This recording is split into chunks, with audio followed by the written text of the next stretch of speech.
Página 1. Antropología filosófica, del encuentro y descubrimiento del hombre por sí mismo, por Arnold Gehlen, 1986. Tras la modestia de un pensamiento que debe reconocer la dificultad que tiene para atrapar directamente o en la mera representación las ideas directrices, que acepta que la investigación empírica es indispensable, Gehlen afirma que la meta de su filosofía es encontrar las instituciones fundamentales y sus nociones rectoras. Pero, a partir de ahí, su ambición es más amplia, no solo abarcar disciplinas tan distintas como la morfología, la fisiología, la psicología, la lingüística, etc., sino también intentar que los conceptos e ideas que se empleen en su modelo del hombre sean específicos para este objeto hombre y, además, lo bastante generales como para ser aplicables tanto al aspecto físico como al psíquico, como por ejemplo el concepto de acción. El resultado que parte de la intención de elaborar un punto centrado a imagen del hombre que explique su actitud cultural como ser biológico interesará igualmente a un amplio abanico de lectores, no solo a quienes se sientan ya atraídos por el propio título, sino también a todos aquellos que experimenten una cierta curiosidad por las acciones y producciones del espíritu humano. 0.0. Introducción. El matrimonio entre naturaleza y espíritu. Gehlen dice. Bien, el niño que se esconde tras el delantal de la madre tiene miedo, pero tiene también el mínimo y el óptimo de seguridad que la situación permite. Señor Adorno, usted verá aquí seguramente otra vez el problema de la mayoría de edad. Pero, ¿cree usted realmente que se puede cargar a todos los hombres con la problemática de fondo, con el dispendio de reflexión, con los errores vitales de profundas consecuencias que hemos cometido queriendo escabullirnos y liberarnos? Me gustaría mucho saberlo. Adorno dice. Sobre esto solo puedo contestarle sencillamente sí. Tengo una idea de la felicidad objetiva y de la desesperación objetiva, y yo diría que mientras se descargue a los hombres y no se les dé responsabilidad y autodeterminación totales, su bienestar y su felicidad en este mundo serán pura apariencia. Y es una apariencia que algún día estallará. Y cuando estalle, tendrá consecuencias desastrosas. Gehlen dice. Y cuando hemos llegado exactamente al punto en el que usted dice sí y yo digo no, o, al revés, en el que yo diría que todo lo que hasta el presente sabemos y podemos predicar del hombre indica que su punto de vista, aunque generoso, magnífico incluso, es un punto de vista antropológicamente utópico. Aguilera dice, Arnold Gehlen cree que las instituciones son diques que protegen al hombre de la barbarie, como el matrimonio protege a los cónyuges del patos anímico, objetivando las relaciones, enajenándolas para que lo biológico, lo económico y la progenie dominen sobre las personas. TV escribe. Esas cosas que profesamos, como el matrimonio, tienen como objetivo que los seres humanos vivan sometidos. Aguilera dice, para él las instituciones son las formas supremas del orden y del destino que nos amparan y nos consumen sobreviviéndonos largamente a ellas se entregan los hombres perspicaces con la libertad del que comprende que en ellas se alcanza una subjetividad más elevada, con la única libertad posible, la del sometimiento consciente a un otro. Appel se pregunta si no existen instituciones, como la filosofía en cuanto idea directriz de la metainstitución del lenguaje, como la democracia parlamentaria, que encarnen la subjetividad crítica moderna liberada de las instituciones. Gehlen contesta que no se puede ser Esculapio y Sócrates a la vez, que no se pueden fundar dialécticamente las instituciones al modo de Platón. Sin embargo, el mismo Gehlen sigue haciendo filosofía. Una filosofía superior que se ocupa del matrimonio entre naturaleza y espíritu, Novalis, como si un nuevo Sócrates presocrático reclamara dialécticamente a Esculapio. A la pregunta cínica entre los críticos de la Ilustración sobre la servidumbre voluntaria, a la pregunta de si la mayoría de los hombres no son como niños que necesitan esconderse tras el delantal de las instituciones establecidas, se opondría hoy otra que Helen no puede hacerse: ¿han llegado a ser nuestras macroinstituciones tan sutiles que buscan y producen los hombres menores de edad que necesitan proteger para justificarse? Los encuentran y los mantienen en lo que son, mera repetición de su miserable existencia, haciéndoles creer que son libres, libres en cuanto no sometidos a ellas. El matrimonio entre naturaleza y espíritu ha dado paso a un contrato entre una macrocultura natural y una naturaleza cultural donde lo torturado por esa institución de conveniencia apenas ha comenzado a estallar. Helen ha comprendido bien la fuerza cuasi natural de la cultura, pero su amor por las culturas arcaicas, orgánicas, le impide asumir lo que vagamente intuye, que detrás del subjetivismo moderno que tanto odia hay bastante más sujeción que en las culturas arcaicas, o que las viejas instituciones que han perdido ya su aura, necesitan de nuevo vestidos para proseguir su tarea. Helen no ha explicado el divorcio al que ha sido impulsado el viejo matrimonio entre naturaleza y cultura. Bajo la apariencia de una confianza en las ciencias, en la sociología, en la biología, en una filosofía empírica, Helen desconfía hasta tal punto de ellas, que acaba cayendo en una metafísica de lo irracional claramente premoderna, sin que pueda ampararse en el arte moderno o en recursos de la moderna filosofía que podrían ofrecer un adecuado contrapunto secularizado que no obligase a escarbar hacia un fondo bien problemático. Un ser activo. El pensador que ha buscado siempre algo digno de ser servido defiende la dignidad de todo lo consolidado e independizado en la historia humana, de lo que otorga al hombre un carácter de obligatoriedad. Se entrega a la indignidad de la vieja servidumbre acaso con el consuelo de creerse entre los que deciden, precisamente quien dice que no se puede ser Sócrates y Esculapio. La única razón que enarbola Helen para justificar el sometimiento está en lo que llama la peligrosidad constitucional del hombre, en una monstruosa naturaleza carente de instintos, en la desmesura de un excedente impulsivo, Antriebsüberschu, incapaz de ser satisfecho y que le arroja una vez y otra vez a situaciones arriesgadas donde se procura medios para vivir. La idea hegeliana del hombre como ser activo se opone tanto al cartesianismo como a la imagen clásica del hombre como animal racional. La consciencia es entendida como fase de la acción, al modo del pragmatismo americano, pero de un pragmatismo que Helen confronta con el idealismo alemán. Lo que hace posible la reflexión, incluso la más pura, es el sistema de actividades bien conformadas y establecidas que libera energía hacia afuera. Es una infraestructura sensomotriz la que permite que se haga la luz donde aquella lo necesita, especialmente cuando frente a otros animales no aparece como cerrada, como programada por medio de instintos, patrones sensoriales o figuras cinéticas. La consciencia o la razón surgen del proceso vital frenado, allí donde la percepción encuentra estímulos que exigen una dirección con vistas a lo lejano o donde la irritación vital, producida por necesidades o indigencias, por obstáculos y resistencias al proceso vital, obliga a buscar satisfacción o requiere protección. La consciencia no alcanza a iluminar lo que la sostiene, salvo en la medida en que eso la necesita. Helen recupera la idea nietzscheana de una consciencia como superficie, de una actividad especializada vuelta hacia afuera que solo responde a las exigencias del proceso vital. Todos los procesos vitales interiores o que no quedan frenados son inconscientes, están lejos del foco luminoso de la consciencia. Siguiendo a Nietzsche afirma Helen que la gran razón del cuerpo tiene como instrumento suyo a la pequeña razón que se llama espíritu. TV escribe. El espíritu es un instrumento del cuerpo, y no es al revés. Aguilera escribe. Sin embargo, Helen no considera, como el Nietzsche que sigue a Diderot o a Rousseau, que el hombre en cuanto animal que medita sea por ello un ser depravado, que pudiera prescindirse de la conciencia en un proceso vital no reprimido.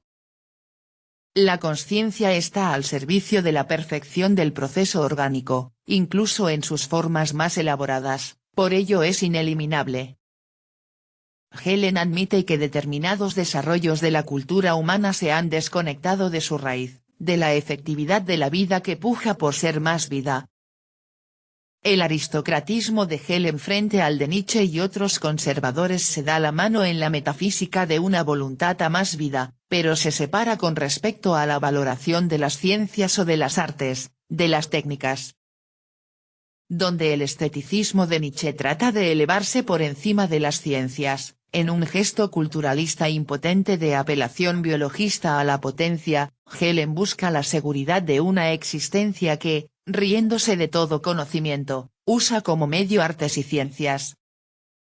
Retengamos una idea antropológica clave de Helen: solo se ilumina lo que es valioso para la complejidad, graduación y mejora de una estructuración y desarrollo funcionales en la oscuridad, solo se hace consciente lo que el proceso vital necesita iluminar.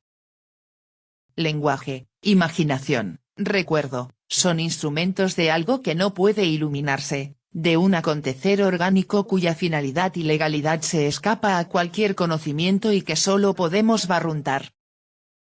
El conocimiento, vinculado estrechamente a la objetivación lingüística, es verdadero cuando se muestra fértil, cuando es productivo para la acción, cuando nos arranca del presente para apuntar al futuro.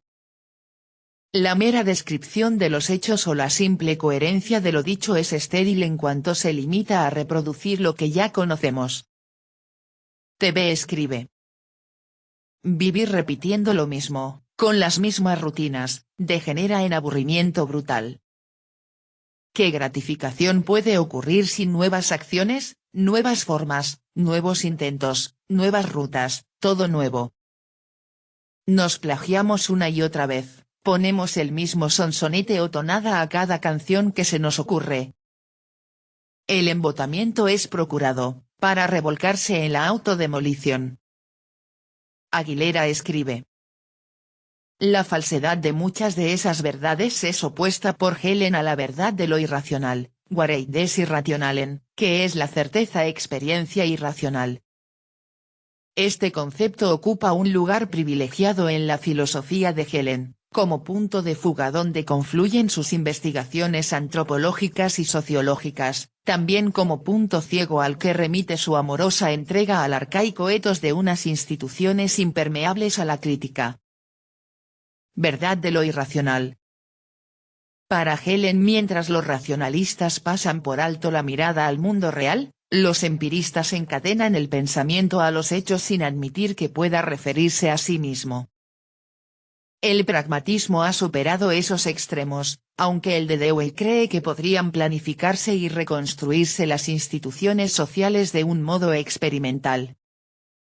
Incluso ahí el pensamiento, el lenguaje, producen la ilusión de bastarse a sí mismos, de ser autárquicos, aunque bajo la forma de un pensamiento operativo, operational thinking. El hombre moderno vive en una segunda naturaleza al servicio de sus necesidades vitales que es fruto del sistema industrial, un hijo de la ciencia. La experiencia es más rica y dilatada de lo que puede traducirse a un comportamiento controlado o previsible. La parte de esa experiencia irracional tiene su verdad en la certeza y opera con una forma propia, la tradición, el instinto, la costumbre, la convicción. Helen dice a coro con Nietzsche, Pareto y Carl Schmitt que lo ilógico es necesario para el hombre, que una cultura elevada exige que muchas cosas se dejan sin explicar. Vivimos con numerosas certezas sobre lo que es y sobre lo que debe ser que no son cuestionadas, que resisten las crisis, que no deben ser cuestionadas. El prejuicio, como lo que se convierte en certeza sin haber sido antes un problema, es tan efectivo como el experimento controlado y se requiere obligatoriamente porque nuestra necesidad de actuar es siempre mayor que nuestra posibilidad de conocer. Helen acepta que las acciones ilógicas pueden ser sustituidas en gran parte por métodos racionales, pero afirma que no pueden desaparecer totalmente. Es precisamente el proceso de adquisición de experiencia el que lo impide, en cuanto que partimos de nuestras necesidades y de lo que ha sido satisfecho para tratar con circunstancias cambiantes. Se forma una base de reacción desde la que asumimos los cambios en la realidad, actuamos en la dirección que corresponde a lo que somos, a ese núcleo caracteriológico que es un accidente absoluto, algo irracional. En el individuo la experiencia es un proceso de formación del carácter, en lo social la opinión pública se forma por mediación, contagio e imitación, por sugestiones y sentimientos. El proceso del crecimiento de la certeza es plenamente irracional y como tal inexplicable. Helen remite a un fondo considerado positivamente donde el pensamiento es sacrificado. Más allá de lo instrumental. Helen cree que el pensamiento moderno específicamente europeo ha transformado las condiciones de vida de la humanidad, pero al precio de un proceso de renuncia enorme. Renuncia a satisfacer intereses religiosos en el conocimiento científico, renuncia a nuestros deseos de influencia mágica en los hechos, renuncia a las asociaciones metafóricas basadas en la apariencia, renuncia a lo que nos entregan los sentidos. Esas renuncias a lo establecido durante siglos son inhumanas y peligrosas, porque la naturaleza humana sigue viviendo de impulsos y convicciones irracionales de una experiencia amplia que filtró la ciencia. La ciencia, la técnica y la industria no pueden, en cuanto superestructura autónoma, convertirse en un sistema de dirección o de orientación en el mundo que otorgue una auténtica fuerza motivadora. La unilateralidad del etos científico tiene un escaso poder para formar instituciones. Helen recuerda los primeros pasos de una reacción emocional contra la ciencia hace más de 200 años, una reacción que quedó aislada, pero que muestra un fenómeno fundamental. Es el riesgo de la descarga, Entlastungsgefahren, el peligro constitucional del hombre. Un ser cuyos impulsos, movimientos y sensaciones no están cerrados a la presión de lo inmediato, un ser cuyas carencias constitutivas por comparación con otros animales debe suplirlas mediante su propia actividad y en condiciones inventadas, donde la vivencia y lo objetivo se compenetran, puede mantener el contacto con el mundo. Pero como solo lo puede hacer indirectamente, planificando y probando, en lugar de moverse directamente con instintos, patrones de movimiento o configuraciones perceptivas que en otros animales aseguran la efectividad de su conducta, puede perder la referencia a lo actual. El peligro que espanta a Helen está en la enorme plasticidad pulsional humana, en cómo las acciones puedan convertirse ellas mismas en necesidades, refinándose hasta un punto en el que ya no reencuentran más el mundo y prosigan en sí mismas. En lo que nos salva yace la posibilidad de la destrucción. Helen conjura ese peligro criticando el romanticismo que huye de lo actual, el rouseaunismo que pretende volver a la naturaleza. Helen lanza su famosa consigna, volvamos a la cultural.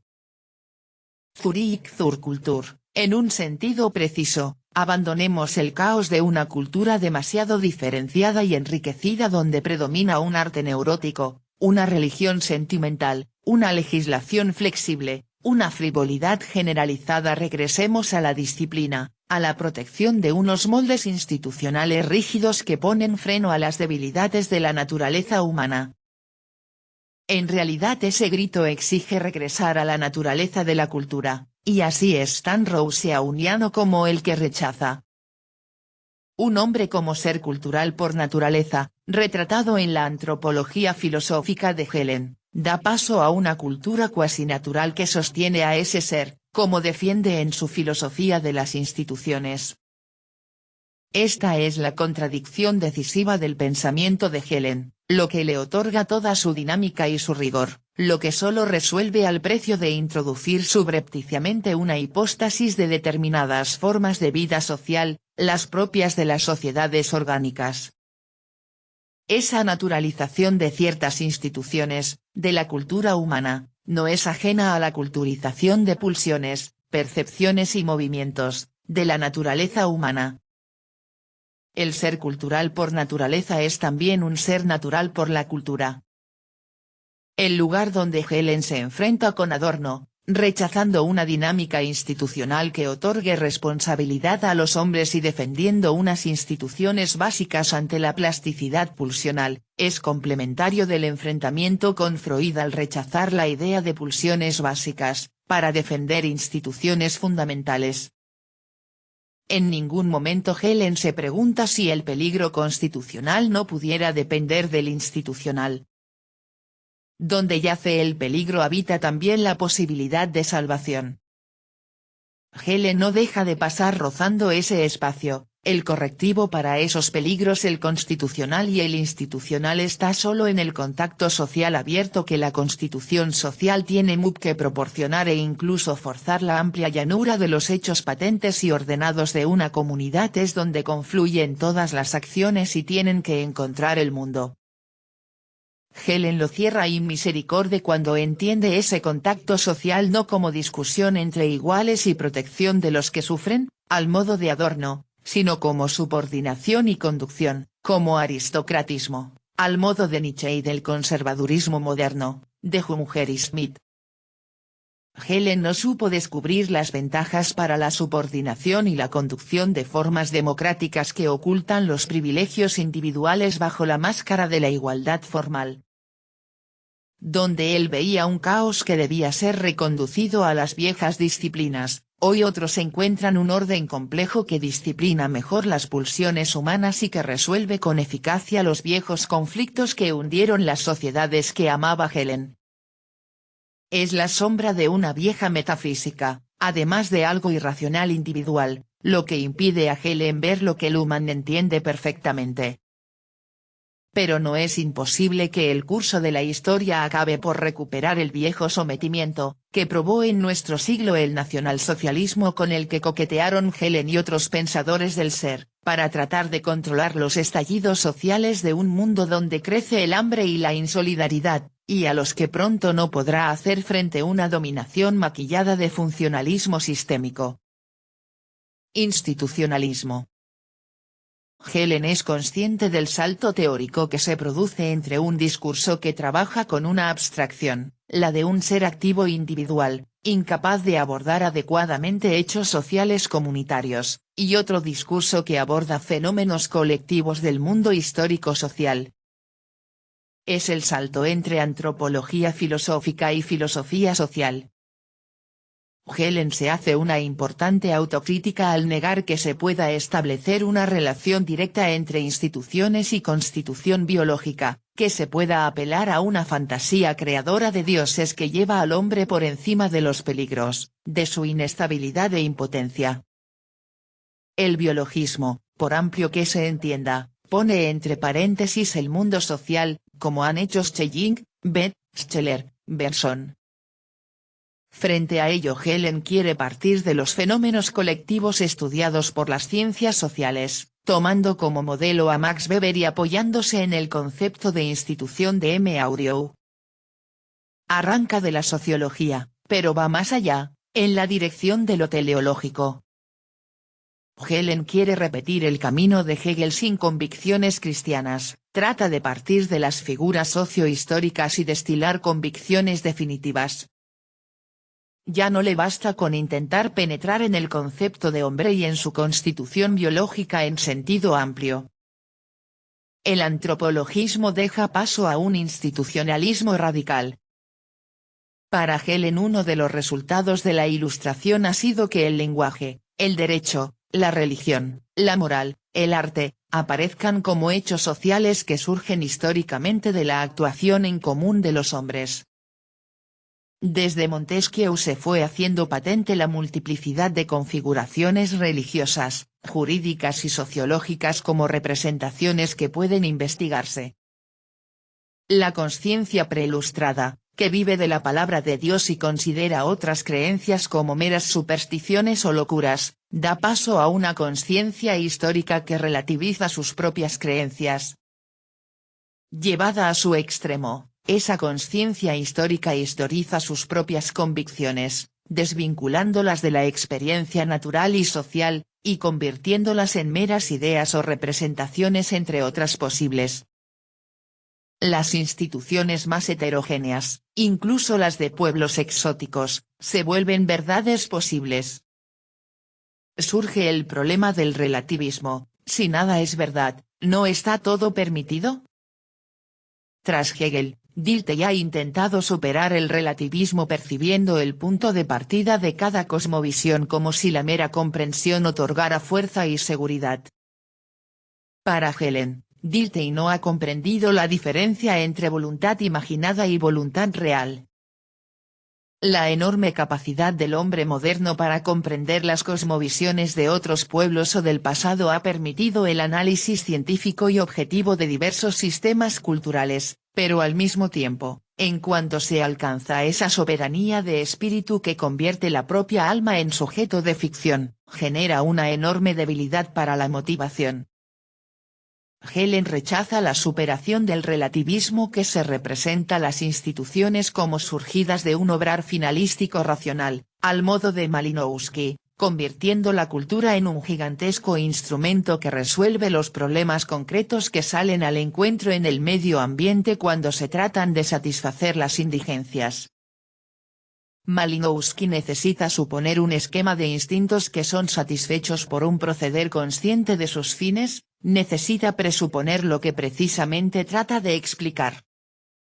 Otra solución al relativismo es la interpretación psicológica e histórica, al estilo de Bergson y Scheler. Reduce las instituciones a su contenido representativo y destaca el aspecto vivificante y estimulante que otorgan a la vida subjetiva del hombre. Pero así no es posible alcanzar a comprender las instituciones objetivas y sus categorías. Helen busca una respuesta ontológica al relativismo.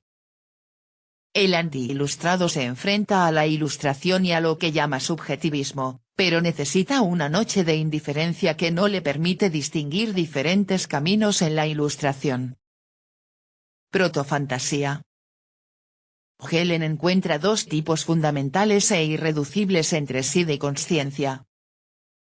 La consciencia instrumental, Instrumenteltechnische Bewusstsein, opera con las categorías de medio, fin, necesidad, se adapta a las categorías de la materia, se aprovecha de la naturaleza, mostrando un dinamismo tan enorme en nuestra cultura que permite comprobar el modo preciso en que nuestro intelecto se adecua a las leyes de la naturaleza.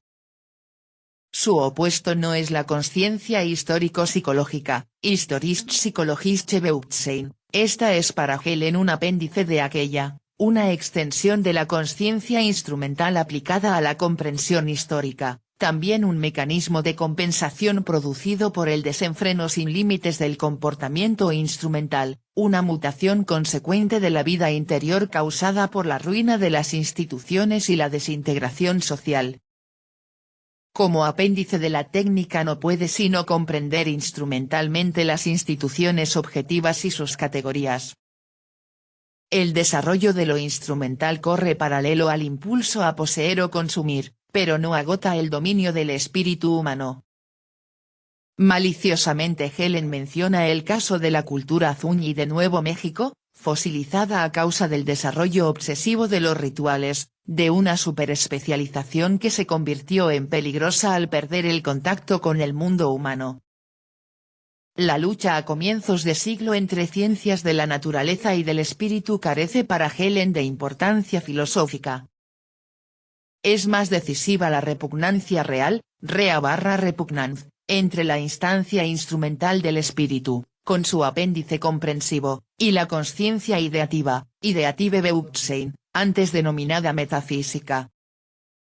Tal repugnancia real no es una mera contradicción, sino un choque de tendencias dirigidas en sentido contrario y que desemboca en conflicto real, como ocurre en la vida pulsional humana, donde la psicología profunda encuentra pulsiones en litigio, como el conflicto entre deber e inclinación o entre determinación individual del sentimiento y determinación social de la obligación.